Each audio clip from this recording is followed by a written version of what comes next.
நடிகர் விஜயின் ஜனநாயகன் திரைப்படம் நாளை திரைக்கு வர இருந்த நிலையில் தணிக்கை சான்று விவகாரம் தொடர்பாக படத்தின் ரிலீஸ் ஒத்திவைக்கப்பட்டது. இதனால் திரையுலகை சேர்ந்த பலரும் விஜய்க்கு ஆதரவாக குரல் கொடுத்து வருகின்றனர். தமிழ் சினிமாவின் உச்ச நட்சத்திரமான விஜய் தீவிர அரசியலில் ஈடுபட்ட பின்னர் வெளியாகும் திரைப்படம்தான் ஜனநாயகன். வரும் சட்டமன்ற தேர்தலுக்கு முன் வெளியாகவிருக்கும் இத்திரைப்படம் மக்கள் மத்தியில் மிகுந்த எதிர்பார்ப்பை ஏற்படுத்தி இருக்கிறது. முக்கியமாக அரசியல் படமாக இப்படம் இருப்பதால் ரசிகர்கள் மத்தியிலும் அவரது தொண்டர்கள் மத்தியிலும் கூட அதிக எதிர்பார்ப்பை ஏற்படுத்தி இருக்கிறது. இந்நிலையில் தணிக்கை சான்று விவகாரம் தொடர்பாக ஜனநாயகன் படத்தின் ரிலீஸ் ஒத்திவைக்கப்பட்டது என பட தயாரிப்பு நிறுவனம் அதிகாரப்பூர்வமாக அறிவித்தது.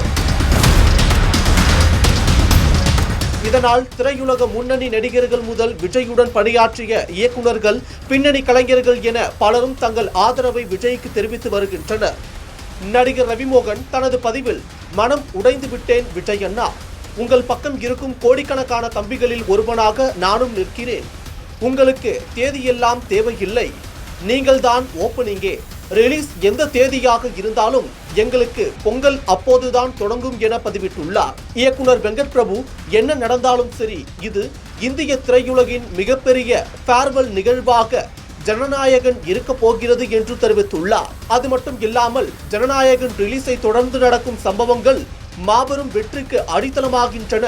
கான்பிடென்டா இருங்க, நல்லதே நடக்கும், வெற்றி நிச்சயம் என்று நடிகர் சிபி சத்யராஜ் தனது ஆதரவை தெரிவித்துள்ளார். அதேபோல் நடிகர் சாந்தனு, பொங்கல் ஜனநாயகன் வெளியீட்டில் இருந்து மட்டுமே தொடங்குகிறது என்றும், ஒரு சகோதரனாக நான் உங்களுக்கு துணையாக நிற்பேன்.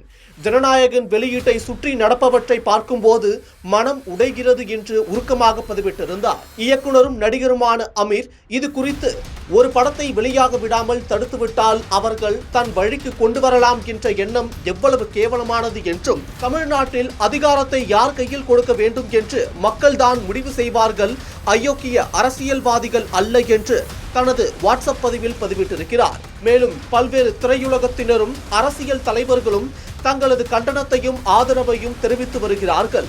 அது மட்டும் இல்லாமல் ஜனநாயகன் தொடர்பான ஹேஷ்டேகும் இணையத்தில் ட்ரெண்ட் ஆகி வருகிறது.